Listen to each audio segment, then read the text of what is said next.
Extreme E is a championship that's really built on social causes. We go to these amazing parts of the world. We get to learn about what's happening firsthand with the environment. It's once in a lifetime experiences, and it's really cool to be a part of a community like this. Extreme E, it lives up to its name. It's so extreme and you never know what's going to happen. No lifting! Oh, he hit each other! John, look at that! And people don't understand how gnarly it really is. Axiona Science win their first Extreme E race.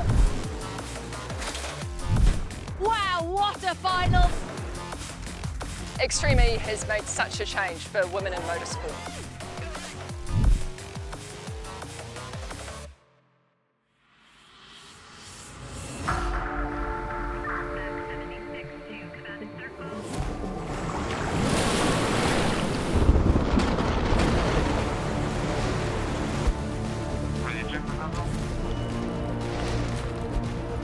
Prepare to be aggressive. Hyperdrive now.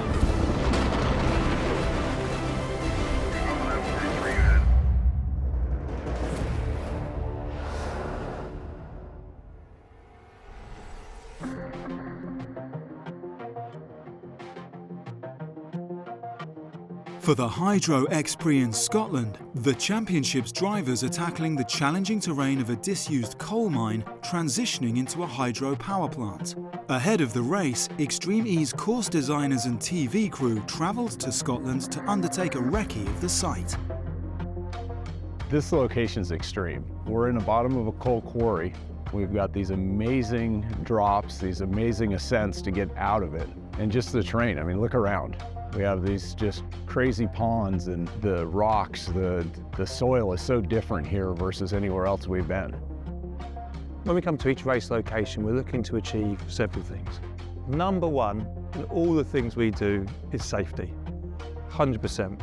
I think it's pretty safe because they've shed so much, the rolls that way, they shed so much speed on that corner. So with all the other individuals on course supporting the race, from marshals to camera people, there's a lot of people that we have to look after and have to create, a course that protects them as well as the drivers. We can then look at extracting the best from the course and choosing the best camera angles, the best positions. From a broadcast and media point of view, that's extracting the most value from each site and tell the unique story that each location offers. Is that a potential water splash area? I've got a couple of X-cams to go around that, so they will burst into shot through the splash. It'll be great for us. Well, basically where they come around this corner. Yep. So there's an X-cam in there. Lower bit. Drivers left. And the racing, the quality of racing is world class. So we're also looking to capture that and capture the amazing action that happens in front of us whilst dialing in and heroing the landscape we're in. I think it speaks for itself. It's going to look absolutely amazing on TV. We've got 20 amazing drivers in this field, and I think each location presents a different challenge for that field of drivers. Some of the drivers come from the world of rally, some of the drivers come from the world of rally cross, Dakar, single-seater, bikes, and I think different skill sets chiming at different points.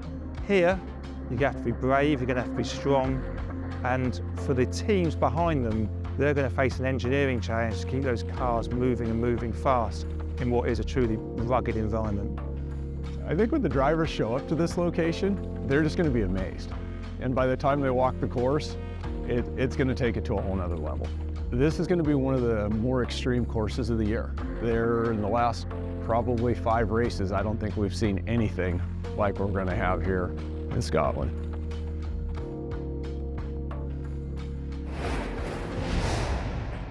One of the first people to get a spin on the racecourse was someone who was more used to 2 wheels on the track, arguably the greatest Scottish athlete ever, 6-time Olympic track cycling gold medalist, Sir Chris Hoy. Well, I'm really excited to be here in Dumfries in Scotland for the round of Extreme E, the Hydro X Prix, where I'm actually going to be getting a chance to drive the Odyssey 21 car myself. Yeah, they're going to give me the keys to this incredible machine. I think it's got over 500 horsepower, 4-wheel drive obviously, and it can take all these bumps and jumps in its stride. We're also going to meet Chloe Grant, who's an up-and-coming motorsport prodigy. She's from Scotland. She's only 17 years of age. She's taking part in the Formula 1 Academy, and she's got a really bright future. So hopefully she can give me some tips. Hi, Chloe. Hi, Chris. Good to see you. You too. You all set? Yeah, you ready? Not really, no. I don't know what I'm doing. I guess it's a bit of a change from what you're used to as well. F1 Academy, like almost if you think like a pyramid, it's the steps up to hopefully the top at F1. It's a really good financial opportunity for women in motorsport, and we're just progressing it more and more every single time we get in the car. And we've done our little sighting laps in the buggy. What did you make of the track? It definitely wasn't what I expected. You know, especially when you see that hill there, it looks like nothing, but when you go down it, it's like a roller coaster. You sound confident then. Yep. We're getting 2 laps. You know, everything can change after 1 lap. I think that's the thing that's most impressive about these drivers, is how they can just adapt to the environment they're in. Yeah, definitely. And none of these drivers know the track before they arrive. You know, they come, walk it, and then they have to drive it the next day and then race it as well. So yeah, it's definitely impressive. And we're going to have a co-driver as well, just to give us a little bit of a, I think that's kind of settled the nerves a little bit, knowing there's someone that knows what they're doing, Exactly. that can at least shout brake if we're too late. But no, I think it's going to be a fantastic experience. Yep. Can't wait. But good luck. You too. See you out there.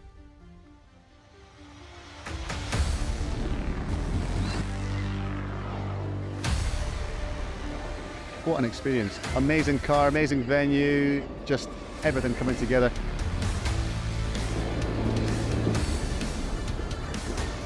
First lap coming down the hill, the first downhill braking zone, and Tommy, the co-driver, was like, okay, and I braked a little bit after that point, and then had to give it a little bit too much of the brake, and it started to head towards the wall, but in the end it would look like an intentional Scandinavian flick. So, you know, I'm so grateful I had this chance. I don't know if motorsport always gets across just how intense it can be, but that is, you know, up there with anything I've done in motorsport so far. Oh man, that's so much fun! Oh, I absolutely loved it! Those 2 laps weren't enough for me. I need more. It was absolutely brilliant. Like, it is true, the suspension is so good. Like, you obviously feel the bumps, but not to the extent you think you would. Even the jump, that's what I was most worried about. I just kept my foot down, but, you know, it was so much fun. Yes, girl, you smashed it! Oh my god, that's unbelievable! Your senses are bombarded by all the different things happening, but can I do it again?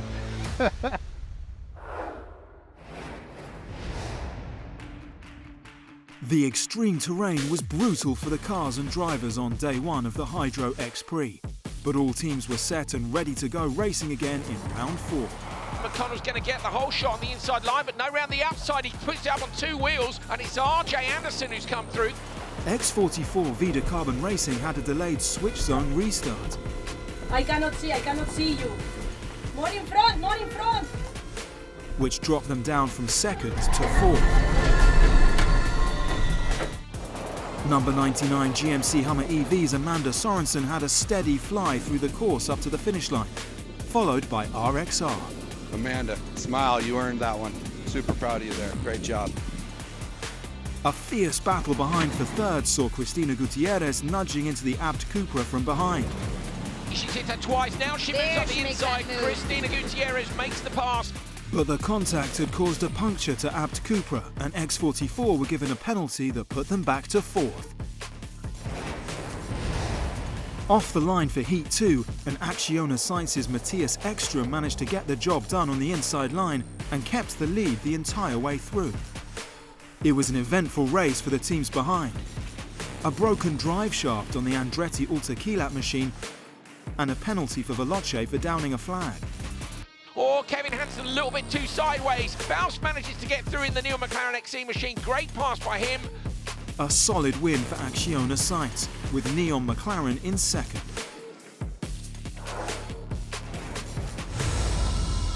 So moving on to qualifying 2, it was crucial for those teams who had to risk it all to get the result needed to make it into the grand final. But this time, the course would prove tricky again. Everybody is used to know a hyperdrive off the line. Emma Gilmore moves out straight into the side of Clara Anderson. Bold move by the McLaren driver. Nicely done, trying to get the whole shot around the outside. Oh, Timo Scheider drops in, and Gilmore's got the whole shot. Scheider maybe going to get 2 sideways here and lose a position if he's not careful. Sorensen alongside. Now Gilmore into the barrier on the inside line. Scheider goes in really hard behind Gilmore. Spin. Scheider's gone round, and that's Anderson. The Abt Cupra's gone into the drink as well. That is carnage at the start. Surely it's going to be a red flag. Wow. I think conditions have changed because it's so slippery down there. If you can go out, it's red flag, we can restart. Try to reverse. Guys, can you hear me? He's spun in front of me. I tried to brake, but I couldn't. Moving forward, race management declared a slow zone in the section where the big accident occurred. Neon McLaren led the entire race from the staggered restart. But Emma Gilmore failed to brake in time in the slow zone on her first lap, and the team got a 30-second penalty that dropped them down to second place and left Chip Ganassi Racing to top the standings so far. In the last heat of qualifying sessions, all the female drivers took the start. Maya Sands on the inside line, looks like she got a good start, but Arlene Kotlinski, all contact between them straight away. Arlene Kotlinski heading contact again. Oh, Sands goes round Kotlinski on two wheels, crosses over, contact! Huge hit with X44, steering's broken for RXR. That's an absolutely disaster for two of our top teams. Heavily damaged. Repeat, what is damaged? It's heavily damaged. I stopped. Car is heavily damaged. I stopped. The race was stopped to assess the damage to the cars. Only 4 teams took to the start line again, although Acciona Sainz didn't go much further once the lights turned green. And X44 Vida Carbon Racing clearly had damage on the car too. Molly Taylor got the whole shot ahead of Katie Munnings and led by a small margin up to the switch zone. Timmy Hansen took over from Munnings but lost time as they struggled to get the door net on the side of the car, which left his brother Kevin with a significant lead at the front, giving Veloce the win that would put them through to the grand final. You won, good job mate. But it wasn't enough for Andretti Altaquilat and X44, who would battle it out in the redemption race.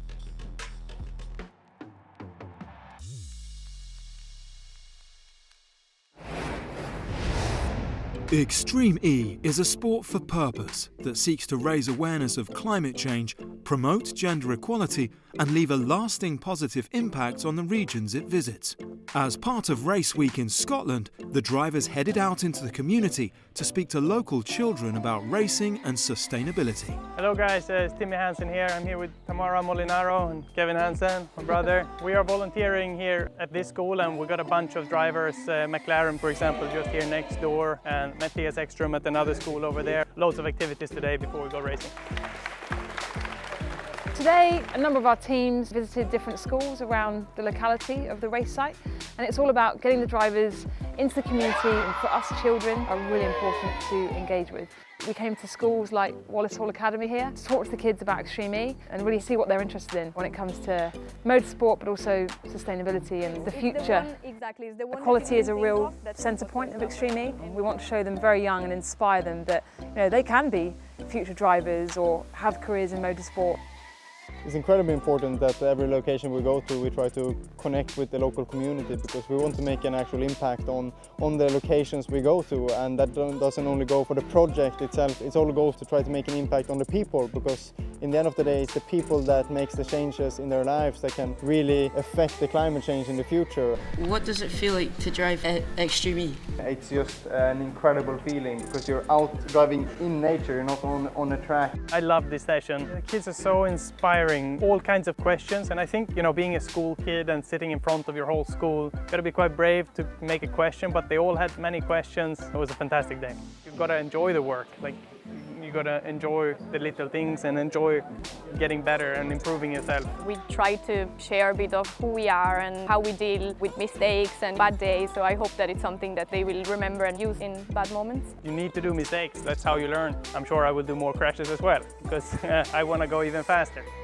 But hopefully not this weekend, and I hope not too soon. It was really nice to see some of the girls asking questions and getting involved in the program today. What's your favourite sort of weather to race in? Winter time, because I love snow racing, snow rallying, so definitely winter. Extreme E, all of the girls involved try to, be kind of an inspiration for the next generations. So yeah, it has been really nice. We've been here volunteering today, and that's all part of the Count Us In challenge. So Extreme E has a campaign with Count Us In, which is all about trying to inspire our fans to take positive actions, either for the planet or for their communities. We are assigning a step per race, and for this particular race, we're asking our fans to get involved in their communities, to volunteer. So today was all about getting our drivers to come and spend some time before they go racing, to come and volunteer in the communities and get closer to the youth of tomorrow, who are our future. Motorsport giants Neon McLaren entered the off-road world of Extreme E at the start of Season 2, and their growing experience is showing in their results. For Tanner Faust, their male driver, the championship is the next step in a truly box office career. I've never gotten bored of driving. I love driving the rental car to the airport. I love driving the grocery cart around the grocery store and taking the perfect line and making downshift noises when I go from aisle 6 to 7. So that 12-year-old is still there. I didn't really start adulthood thinking that motorsport was going to be the core of my life, but racing has done everything for me. As far as racing highlights go, there's been a lot of awesome stuff. I think Formula Drift, it was a really great time to be in drifting, winning those championships. Being a part of Rallycross kind of from the beginning of its resurgence in Europe and in the US, and then winning some championships there. X Games took on Rallycross for a while, getting, I think, 4 gold medals out of that. For 6 years in the US, I presented Top Gear USA. We got to travel around and do things that otherwise you would never, ever do. One of the great things about Top Gear is it was strangely a balanced family show. I've had maybe thousands of people tell me that it's the only show that they could sit down with their significant other or with their kids and watch and all get a good laugh out of. It brought non-car enthusiasts into a car show and put the hook in. Stunt driving is a very cool element to the career. I've kind of got the racing, the presenting, and the stunt driving as the 3 pillars there that make my world go around. Dukes of Hazzard was my first movie. I grew up watching Dukes of Hazzard on TV, so to rip rooster tails through Hazard County with the General Lee, I mean, come on. I get asked a lot if I'm an adrenaline junkie for doing the big jumps or the racing or whatever, and as soon as you feel adrenaline, you had a flight or fight response, and a natural instinct comes to the surface and you crash. Almost every instinct we have is bad for driving. And so racers, while they may look like adrenaline junkies, they're really masters at avoiding adrenaline. If I were to go back and tell my 13-year-old self that I'd at some point be racing for McLaren and have done all this kind of fun stuff, never would have believed it, not in a million years. I think a lot of the things that Extreme E did almost as an experiment have turned out to be wildly successful, and having the gender-neutral factor in Extreme E has brought female drivers absolutely out of the woods that have crazy talent that nobody would have discovered and nobody would have honed their skills in the way that Extreme E has and put the spotlight on them. If you look at our paddock, both of our lead engineers are female, most of our marketing staff's female. I would say that the men are frankly outnumbered, which is not common in motorsport, and we're here to kick ass. I've learned so much about culture, so much about business, motorsport, people, relationships. Virtually every lesson I've learned through motorsport as a vehicle. So I owe racing my life. I try to give back to motorsport anytime I can, and I'll continue to do that until I can't drive anymore.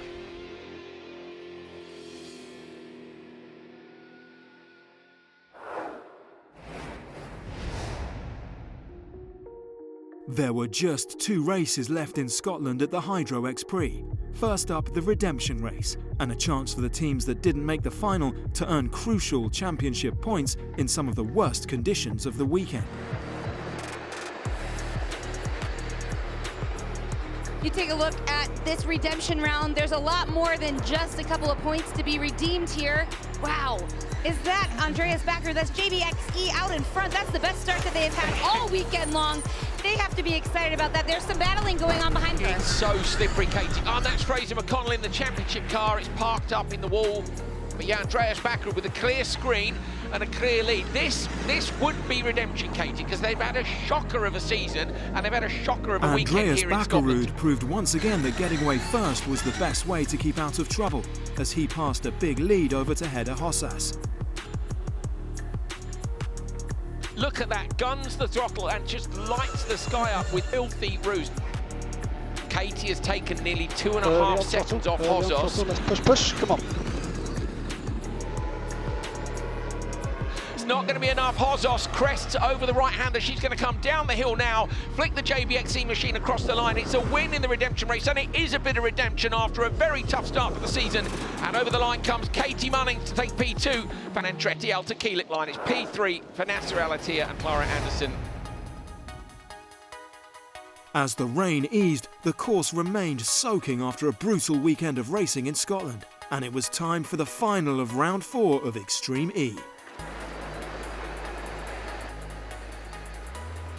Everybody uses Noah hyperdrive off the line. Kevin Hansen trying to shut the door on Ekstrom. Tanner Fowles come out wide. Is he going to get the cutback? Bit of contact. Kevin Hansen gets the whole shot first. Christopherson sideways trying to come around the outside line. He's got the inside. Bit of contact between him and Ekstrom. Tanner Fowles passes Christopherson. Now on the brakes, everybody into the slow zone.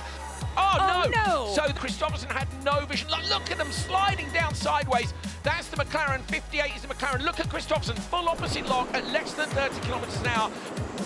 Oh, the wipers are off on the Rosberg car. I think they're crossed over on the screen.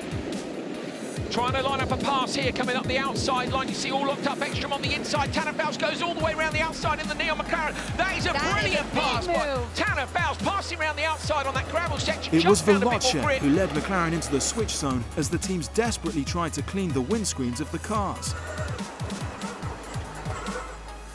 Oh, McLaren sliding wide. Gilmore just sliding a little bit deep in that right-hander. Should be early on the brakes. Straight away again, you're on board with Laya Sands. Look at the screen. The two teams who struggled the most with visibility were Acciona Sainz and RXR, and they found themselves in an almost blind battle for the final podium spot. They've gone round. Was that contact between them? So Laya Sands has gone round now. They crash head on. Absolute nightmare. That incident forced RXR to retire the car and allowed number 99 GMC Hummer EV to come through and take third. And Sorensen's come through. So Sorensen's come through. However, it was a dominant performance from Veloce to take the win and reclaim the lead of the championship. Top step of the podium for Kevin Hansen and Molly Taylor. Podium for Kevin Hansen and Molly Taylor.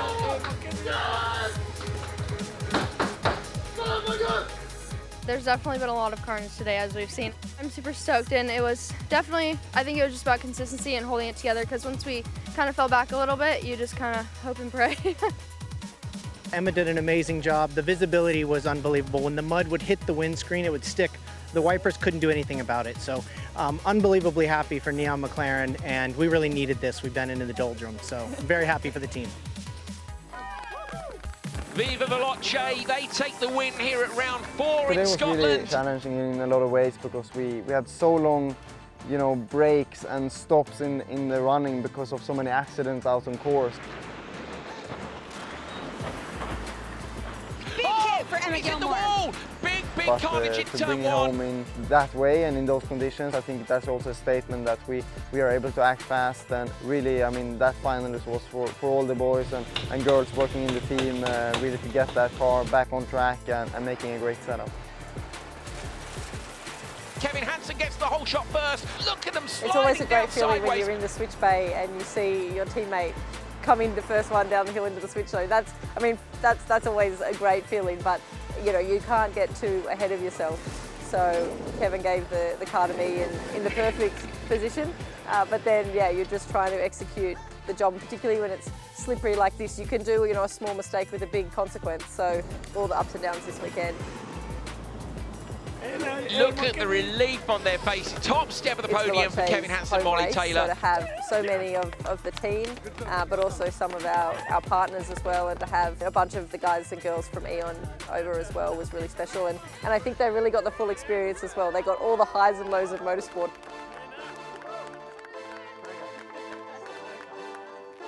I mean, to lead the championship is obviously great, and we're here to win the championship. So the more you know that is the goal and that you're comfortable with having that as your goal, the easier it is to actually just enjoy leading the championship. Kevin's got a really good saying about pressure. What's pressure for? Pressure is not for persons, it's for beer and turbo.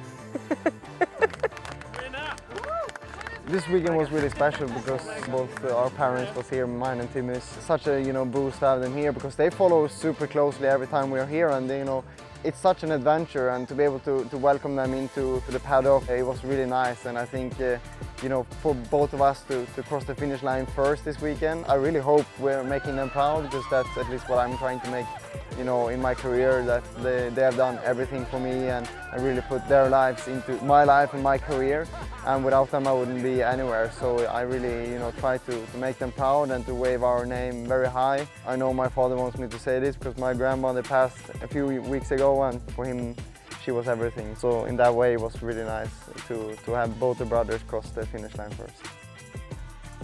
Our whole team is rented a castle in Scotland, so we have this incredible castle that we're all staying at. I think there's a big hog roast going on tonight, so I think we're going to eat like kings and queens. Yes, well, I mean, it's going to be absolutely off the records, so I'm pretty excited.